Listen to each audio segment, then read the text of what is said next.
মানুষের ভোটাধিকার ফিরিয়ে দিতে দ্রুত নির্বাচনের তারিখ ঘোষণার আহ্বান জানিয়েছেন বিএনপির জাতীয় স্থায়ী কমিটির সদস্য আমির খসরু মাহমুদ চৌধুরী। শুক্রবার বিকেলে চট্টগ্রাম ক্লাবে পবিত্র মাহে রমজান উপলক্ষে চট্টগ্রামে কর্মরত সাংবাদিকদের সম্মানে আয়োজিত এক ইফতার মাহফিলে তিনি এই আহ্বান জানান। অনুষ্ঠানে উপস্থিত ছিলেন চট্টগ্রাম সিটি কর্পোরেশনের mayor doctor Shahadat Hossain, BNP আন্তর্জাতিক বিষয়ক উপকমিটির সদস্য ইসরাফিল খসরু চৌধুরী, নগর বিএনপির সাবেক সাধারণ সম্পাদক আবুল হাশেম বক্কর, দক্ষিণ জেলা বিএনপির সাবেক আহ্বায়ক আবু সুফিয়ান এবং নগর বিএনপির আহ্বায়ক এরশাদ উল্লাহ সহ অন্যরা।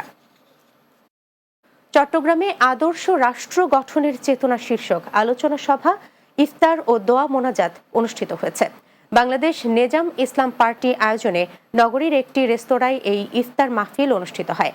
এতে প্রধান অতিথি ছিলেন বাংলাদেশ এডিটর্স ফোরাম সভাপতি, জুলাই বিপ্লবের সম্মুখ যোদ্ধা মিজানুর রহমান চৌধুরী। মাওলানা আনোয়ার রাব্বানী সঞ্চালনায় দক্ষিণ জেলার সভাপতি মাওলানা আতাউল্লাহ সভাপতিত্বে এতে উপস্থিত ছিলেন সাংবাদিক নুরুল কবির, মুনির চৌধুরী, আবরারুল হক, মোহাম্মদ বেলাল সহ অন্যরা।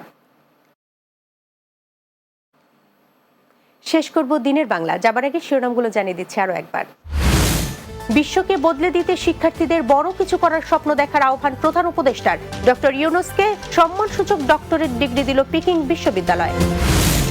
রেল স্টেশন, বাস টার্মিনালে ঘরমুখো মানুষের উপচে পড়া ভিড়, নিরাপত্তা